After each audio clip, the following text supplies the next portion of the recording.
I apologize to President Mahama. I have to be honest, I was harsh. Me 2016, me can't hold me. To my main generation, I'm President Mahama. When I was criticizing NDC, my party was happy. But when I decided to contest, was the time that they used all the things against me. Some candidates go around, because of him, we lost the election. Did I say that when the fundamentals are weak, your exchange rate will expose you? Did I say that I'm going to lock the dollar, is under lock and key, and give it to police or whatever? Now you use it against me that I caused the defeat. Today is an opportunity for me to explain this. Yensamai fo nyina kwaba ebiem emra jumadie so finally Honorable Kennedy Agyapong ere chaupa akoma His Excellency John Mahama edienti ena Honorable Kennedy ore some message no akoma president quick one yeberum eno achi no watuja ede amane NPP amanuko no amabiaka Dr. Mahmoud Bawumia ekwan NPP fa so a Wamu 2024 general election no. Honorable Kennedy leak information in yina and what you know NPP phone be fu pa quick one.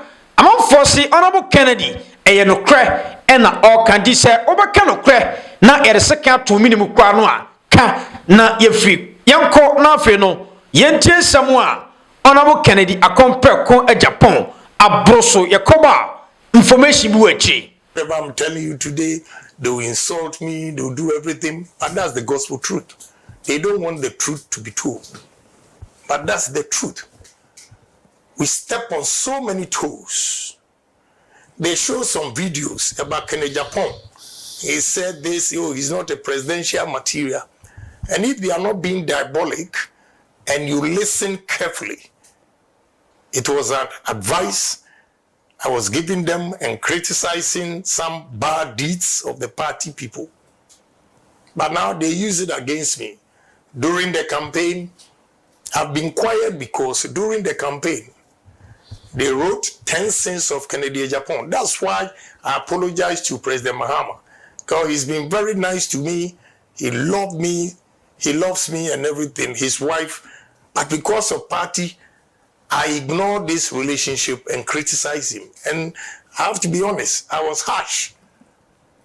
Only for me now to come out, when I was criticizing NDC, my party was happy.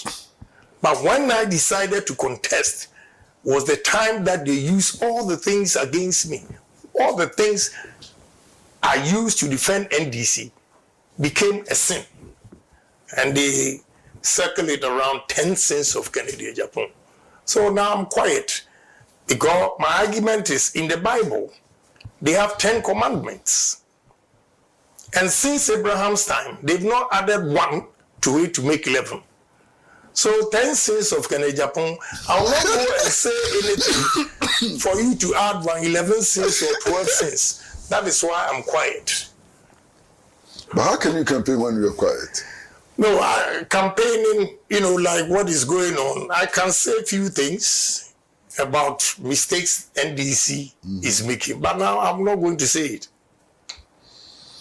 Country broke, broke, we day inside. My question, Honorable, you told us that some people could not take us to the promised land. Then you lost. And then we found you with the people who could not take us to the promised land. What happened? Well, the mere fact that I was campaigning doesn't mean I'm against the party. If you're a true party man, in contest, you can win, you can lose. So if you lose the election, you don't quit. You don't quit. That is why I joined. I'm still an MPP man. That is why I joined the campaign. And if I had not done that, look at what happened today. Can I even have the courage to say that I'm going to contest? No. Those who didn't have the patience and left, now they cannot come back and contest. So I decided to stay and look at what God has for me, in store for me in future. And we're back again. Those days I was telling them the truth and they didn't listen. Rather, they use it against me that I was destroying the party. But let me take opportunity to explain. In March 2022, I had about 240 million cedis in 6 banks waiting for a contract. It delayed, and after that, it didn't happen because I came out openly to contest. I gave a contractor $100,000 to buy doors from Turkey for me. And the invoice he gave me was 600,000 cedis. In August, when the goods arrived, he needed 100,000 to clear them, and he came. The invoice of $100,000 in August 2022 was 1,550,000. Why? Yeah, because of cedi depreciation. I was shocked. So when I gave the check, then I went back to calculate. In March 2022, the 240 million cedis was equivalent to $40 million because it was 6 cedis to $1. That is why I gave him 100,000 and he gave me invoice of 600. The same 100,000 in August 2022, it was 1,550,000. So I went upstairs and started calculating the value in dollars. The $40 million in March 2022 was 15,483,000. If you like, strike 240 million divided by 1.550, and you see $15,483,000 from $40 million. Money in the banks that I've not used, taking risk to do business, and all gone. Yeah, just sitting in the bank, the depreciation, I lost almost $25 million. Am I the only businessman in this country? Colleagues, businessmen were also going through the same. And when they see me, they say, you people, we are waiting for you. I went to a Greek bank to transfer money to a Chinese supplier. And they gave me the rate. I said, wow, it's too expensive. Can you do something? For the first time, the lady, anytime I went there, she was quiet, never talked about politics. But this time, she was behind me when I was talking to her junior colleague. Then she retorted, then I must say, when your fundamentals are weak, your exchange rate will expose you. Also, the amount crying. I was shocked. She could say that to you? Yes. A week later, I went to a Greek bank. There was a beautiful lady, we always joke. I got there, cracking the jokes. Normally she would laugh, but this time she was cold. Then I asked her, who can Jawa now? I said, honorable, we could Jami Podia, send come de Nyamiasi. So how can you make such a statement? And can Oforiata's form, whatever you call it, was on her desk. And she was crying because she said in her sleep, the husband will wake her up. Why? What is wrong?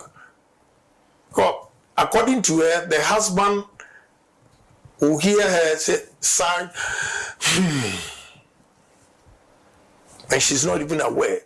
In her subconscious, she's thinking of, the money that she's lost and everything. And her problem was that she did not tell the husband that she had invested the money. So she couldn't tell the husband. Another time, one deputy chief executive, MPP, called me Say, Honorable, me mami Drew Kurano. She was a nurse in UK, came back, invested a pension in these bonds. Now, and listen to what she said. Say, I did finance in Toronto, University of Toronto. But what Ken Ofori-Atta has brought, I don't even understand. Then I jokingly said, but you did finance University of Toronto, and me, I said them to my name middle school. Yeah. You see how you cracking up the same way. Then she said, Honorable, look, I'm not joking. It's serious. So I had to go to the minister. Say, Minister, this will cause us defeat. And even our own people are disgruntled. So if you can do something about it. If you remember very well, they extended the date. Okay?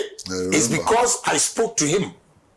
Then he said, well, there's nothing he can do.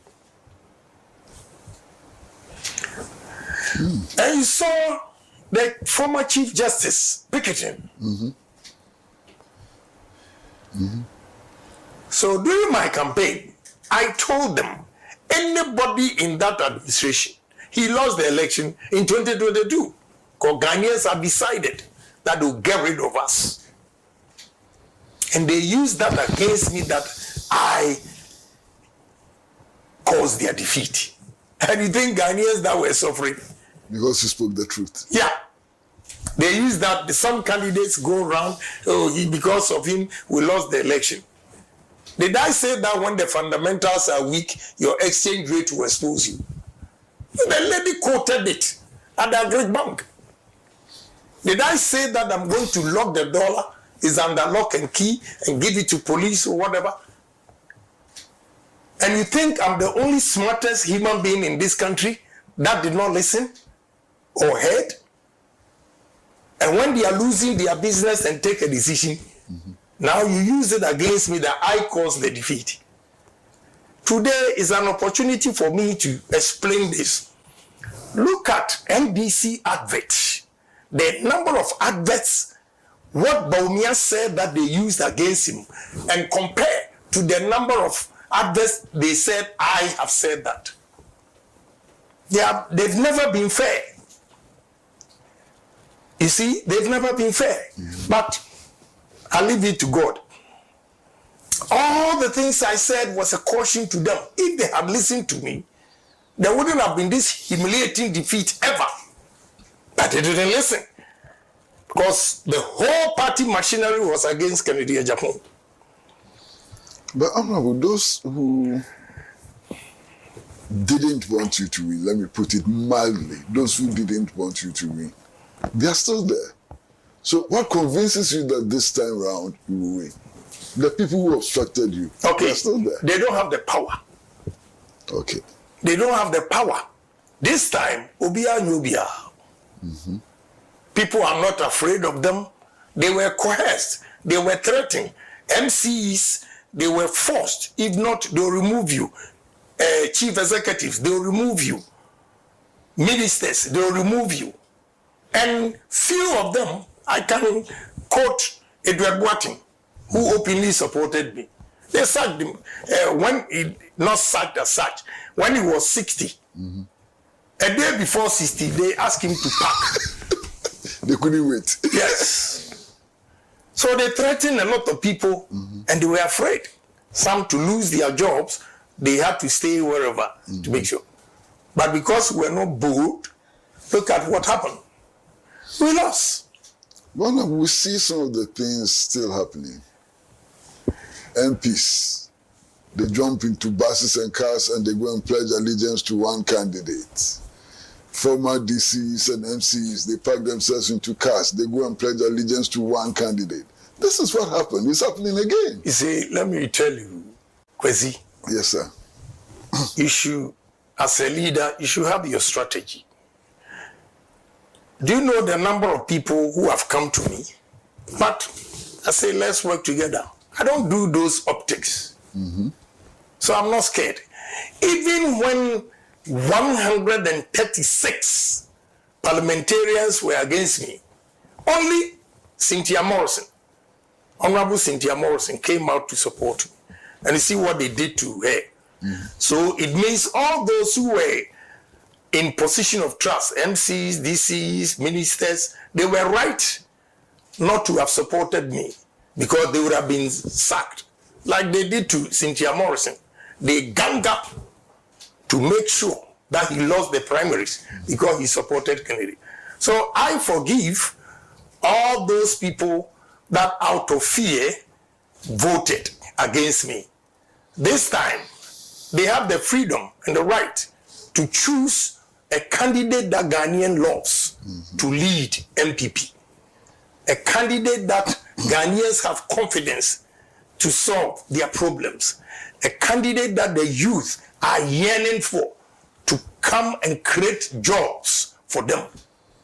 And I know most of the people that voted against me are discerning, they've regretted, and I'm hopeful that this time around, God will lead me through. Okay, Commander. Yeah, Director. Honorable Kennedy Agyapong Agyapong. Of course. Wa bronsem so. Yeah. Na ensam no de ni nyina no aka no. Yeah. Ensam ana manfo hu ni said this time Honorable Kennedy ase o kan ko besuro no. Yeah. Wanya kukudro ed ni nyina ato. Finally or the chaupa akoma His Excellency John Mahama. O say ensam bi o ha o ye too harsh. But then yebebo Honorable Kennedy abaso. Say what is answer me to da what His Excellency John Mahama chow afa so no to da mani NPP de ne yebeba so but then and sama or the to His Excellency John Mahama nim no quick one iye ni kanwura hoy yeah the right man na was in the first place na fi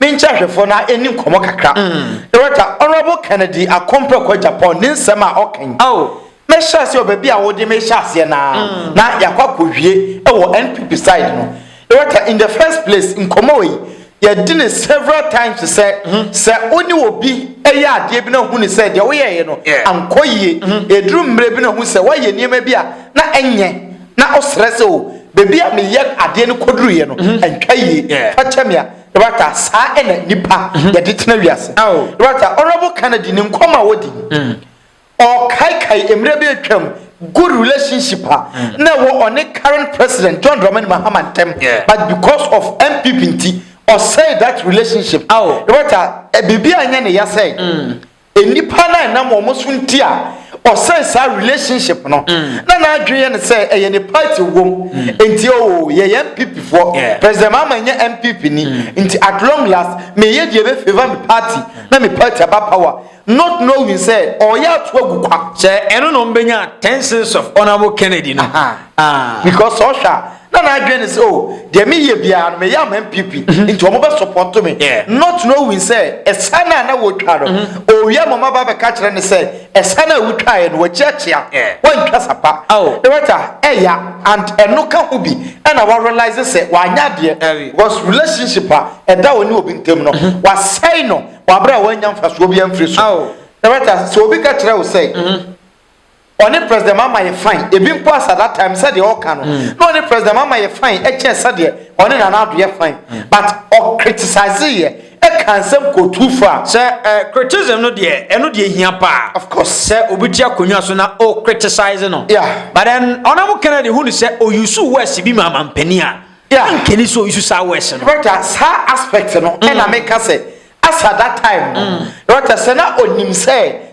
na MPP ba be na anka on say sa relationship no right me nyi da say mampani ye adwuma bi na enye no criticizing say adwuma wo ye apese wo ye enye mampani woni ne ntembe say da bi but say the Honorable Kennedy na eka no wesi bi a oyusu ye no right na ni nyina so eye out of political power MPP pinti that time MPP suzu say ono na no odin ono kwa na e wani edin a obetimi akọ too far to get power for them right very good yeah oye nipa oye ade na nya wankasa wotnase na osese a you need to go back why ade baby so a oka say eja Dr. Mahmoud Bawumia yeah ni nipa bi kan say se di amamu ne nkoyi o mo na mo kan say when the fundamentals are weak the exchange rate will expose you Honorable Kennedy na kan na Roger Dabi sa profui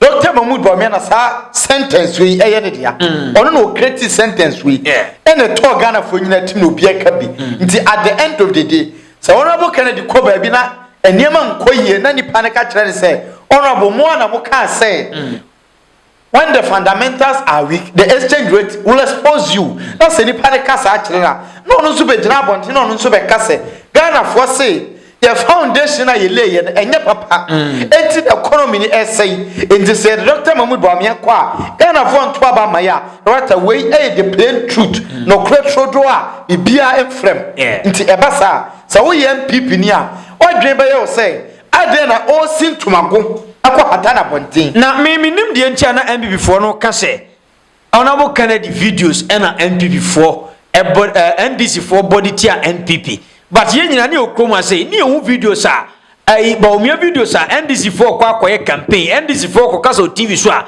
Bawumia anse wo mo director na Bawumia na numa asem no doso na Honorable Kennedy di o mo bo director Honorable Kennedy na numa asem bi enu pe na NDC for bo the occur say MPP for bokro no as if say ochina bia ni hobie krono asem corruption no eno so say no kre eno so say no kre ata eno kra na nya no kre eno kre ata eno achi ena Honorable Kennedy saka say MPP anka say adwuma na omo ye ewo form so omo de Bawumia kwa omo lose election that in 2022 ata who didn't know say na Bawumia kwa lose it was clear etore bia e maye nshada nya atwom ye nshada nya hypocrite but yen compared to that of Dr. Mahmoud Bawumia number of videos in sema na NDC betimi abo e wo ha ye hu say NDC bo video wa na Dr. Mahmoud Bawumia say omo ba be sisi toilet na NDC de no nyina campaign say ma president Mahama ka bi say enye vice president ne president adwuma any toilet see any chip compound see when the fundamentals are weak the exchange rate will expose you match dollar what a solid team Professor Hon Jamba for what a solid team for dia kese owie ye no say obeche dollar achene dia ma IGP ahye ne botom but a whole lot of issues entina owie na obeka kire say NDC for the Honorable Kennedy campaign and answer the audio and win election but it doesn't make sense petrol obefa ya na petrol ne bo enye den papa bia na 1 gallon enu 20 cedis ya o kono na o de 1 gallon ko 68 to 70 cedis no na o ka kire Ghana for say omo to a enye wo mo den omo to a enye omo ya odi elevi ba ye ko twa elevi cake mu odi elevi aba na wasa gi esika de ko twa cake I enjoy to party o see enye no na Ghana for hwe so to aba but Honorable Kennedy asemo kan say mo bokro no no ene na wo no amum e na Ghana for hwe so to aba MPP but krono ne de na Abronye mo kotena o mo say Honorable Kennedy na ma NPP elusu Roger eno no say or reply o mo this time Roger that is the aspect here me person me di me nkomo no ewura nkomo ya Honorable Kennedy di ye no the top for bom nyina ye ba ko pe nkomo a hyase ekoso wa MPP mu no akuti abono asa hyase biem nti automatically campaign a MPP ba be ahead of party primaries in January no the there AC 2023 no e ni pro max and eba be see in 2026 the case here na eba be see nti Honorable Kennedy feels like baby a ogina nei wan hwe ye be sa hyase contract so saa e bedru ho no na wu mum e na hwaye ntete sade a rata kokura man fere se be se ohwene so a on fere so de asa wa be so ne no kra no ka mo nti na ye kasai se bibi nkoyi a or every right to say obeka ne feelings what an nsema working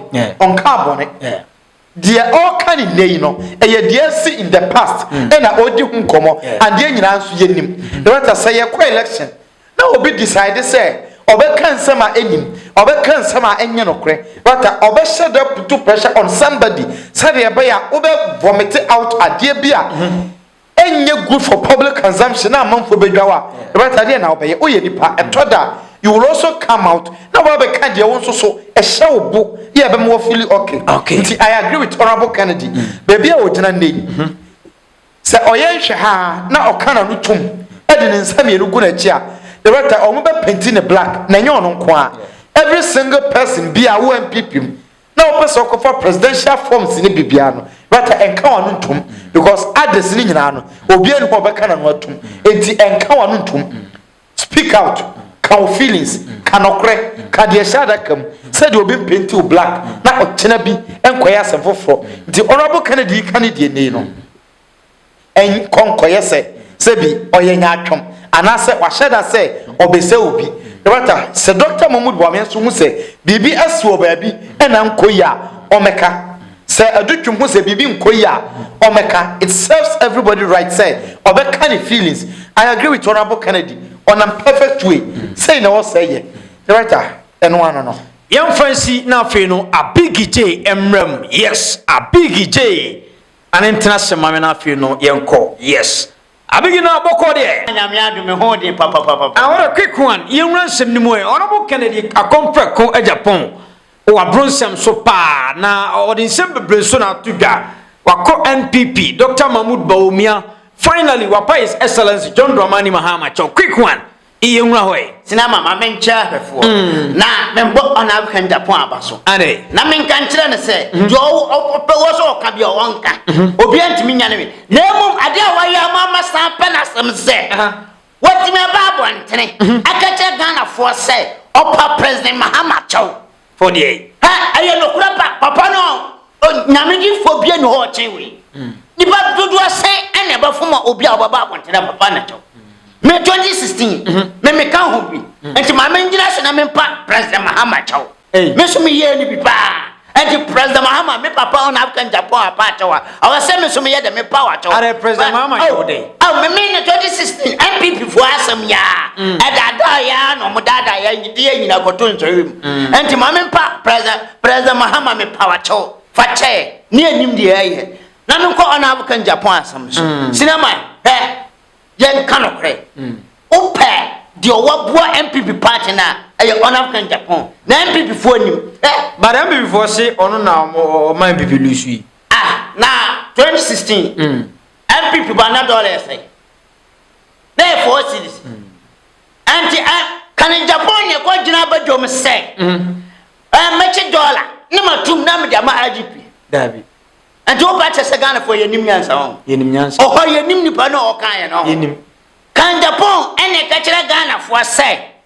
Ghana economy no oba enye asai apro oba ba ye niye aye kan Japan na aye hoya nye Mahmoud Bawumia anti ane Bawumia tena se kan nsam we na Ghana for say there be unsam na wo kan ye no ye hia wo o man no konyanso because time wo ye vice na wo try and tro no one untro na o try be any ho wa ye anti ye ntro abama enye on African Japan dabi ana bunim hobi kan Japan ne ka kire Ghana fo se waya Ghana card na de chen no saba se aye company bi ne aye kan Japan ne kan aye hanye Bawumia ne kan and the Bawumia ni ma MPP lusa ana bunim hobi kan Japan ne ka kire Ghana fo se Mercy toilet amamu aye kan Japan dabi na ka toilet ye nim sa assembly man fo aduma aye de na right president want me an kasem Mercy mabia aduma ma toilet na be aye kan Japan ne kan aduma bi se enye vice president so aduma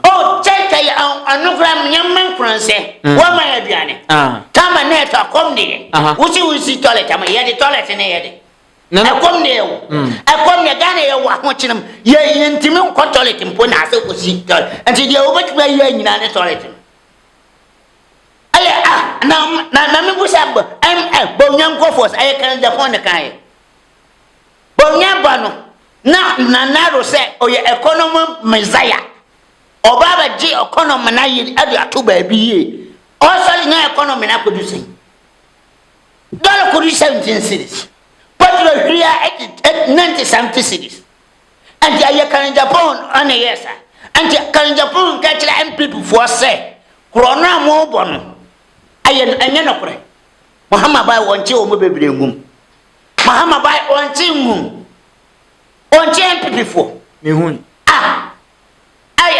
finance minister for later no odwane hane anan adia kan Japan kan obwa hwa ye kai MPP for I will vision power was papa when ye leader wa MPP mu papa on na de nyene party onim Can Japan no? A man people who said no, the end is of what I'm no money at Japan. I don't want him to understand the president. No, Mr. Would they wouldn't visit? Would they wouldn't any powers deserve president? I know Munina, Solina, no, go for Banana and go for a da. Yeah, my papa, my dear, over there, about to cheer in a room. I assign people for you. Can I say, can in Japan or to say, Judge? On pencil moon or design or to say, Judge? Now, only say, Judge the person on Pecron. Judge the person won't me and we are our Naban or Bacho. Sani can in Japan at it. Bawumia, the banner Bawumia Babon Telebakacha Ghana for so pacho. O man at Laconia, so man ye.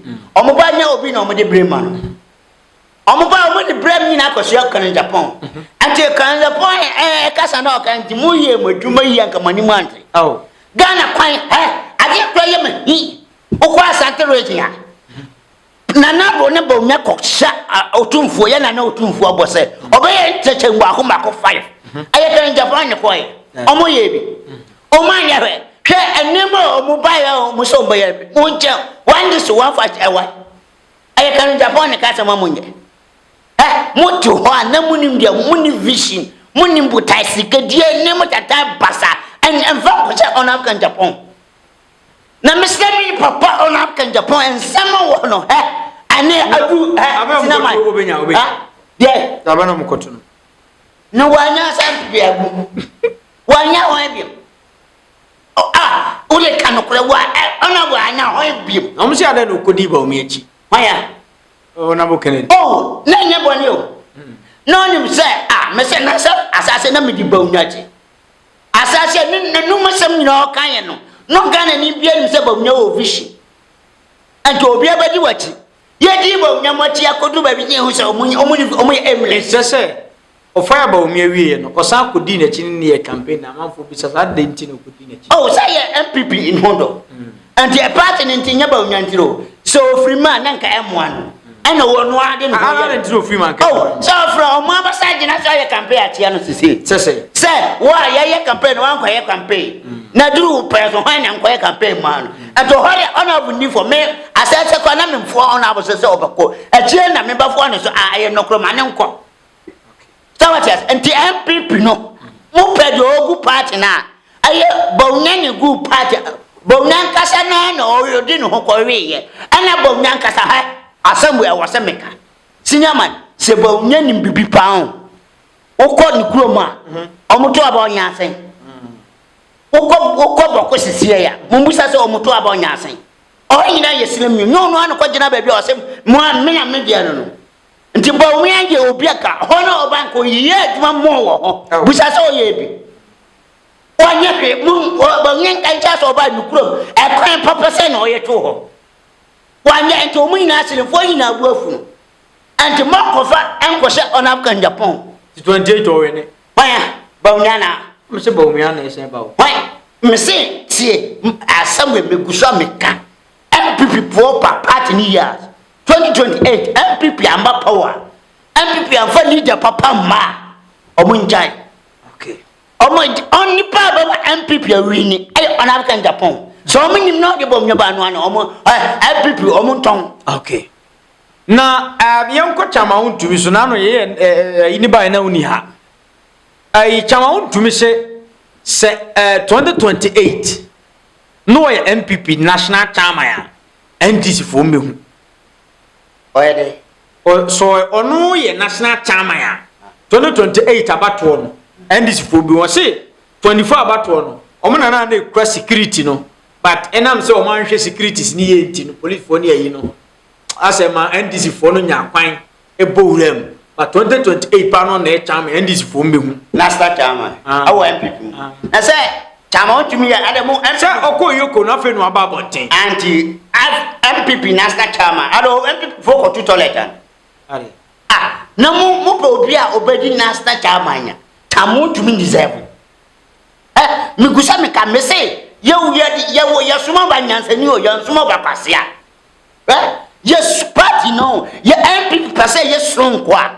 Anye dia okoja to sisifia o ye fund o mesere omo percent party no ejira ne na so a ya ndo aba ma obi a yesisifia wo me gusho meka sorry to you asem we na nikosan ka wasemeka se wo pese ya ndimi ni aninji aya chama ontumi enti wo pa chese chama ontumi be national chama ontumi nyitumi friend di for example awa he Ghana ara chama ontumi nyono ya Asante na chama Asante region omutu aba MPC san ne film bebere omutu aba nipa se vote san no mulusi he omunyo no ne preso ena omutu aba and set me fav mo Asante region na me boa satam no wo he anti people 4 years mo den go fo bi ha nka samle wo so mu sesa mu free party me nyesa party ne be sinking na ye ko penas na chama ya se chama ontumi again ya ba MPP se MPP ye nkura nanka ye ko to aba ya se chama ontumi akopre na sta chama me bola chama ko kamen to ma chama ontumi o se ayokofo no che no de ndisi fo de fam o se nyankopon prepare no nipa bia be konsohwem nsembebro na dia to ino se we no kwa no dia tutu nei amana hunyansa se next time on tutu ne niam yi nti nyankopon na prepare no so galamse no to your forest no nyankopon prepare say on go to galamse ne nsa ya ndria ene ya nsuo no na on fa ne be she yokofo za no montitin asem onim de oka sasam we ni ko se chama ontim kraga bie na no ka na enisi memani mana mumma chama ontim nya no ka we se chama ontim nyankopon bie ni sasam he ho de bonin de na wudi no nyankopon ganja se be se ne nsase obo asase ne wonim tam o ya asase na wo chama ontim antin kan kire se nyame wo prepare wa kwa he nyame ne kacha se bedidi Ghana mafo atenkacha se omu ya shawo nyame ne kacha se ya false nko sendua ne tu galamse ne first kan go nko ambot nyame nya no kwase adwuma sa nyame nya nkwase adwuma sa nyame ayade o yade ne gu hodate kanye se wo kama ontumka false nka wa mato nyame se na o ma obi ba se na nka are nko na di nka tu galamse wo Ghana nko na sika kokko wo Ghana aso nyame di sa false ne to ho se dachi nya ho betiri ya no o se no ya dia mo wadwini na ase no ya ko ka wose nyame na prepare ya de MPP na ase MPP na ese nkora na nadu da uruma na nadu ase party o de mofra a o man bra party no ne nanga ya na Asante na chama kwa chama untum on deserve na ba na start o abaye ase obanya fancy sinama banya fancy because me udi a che ho sama obaka ya na yemi ya MPP ye na ase omuni hwasofo party chairman o yemre wo dadem na ye kan say chochofo a you onukura de wa pungura che obia we mu aba breakedi omu ko 2028 MPP so mo finance for new leaders o da pa mo make hwe no mo se san nwura we nyina assembly MPP na mo be the MPP party number o mo pa mo make 2023 ya kache mo say nipa na mo de o mu ba no o mama MPP are useless what for MPP are useless sinama yem fancy abusha ko ebe sa ba bi mi akra mo nyina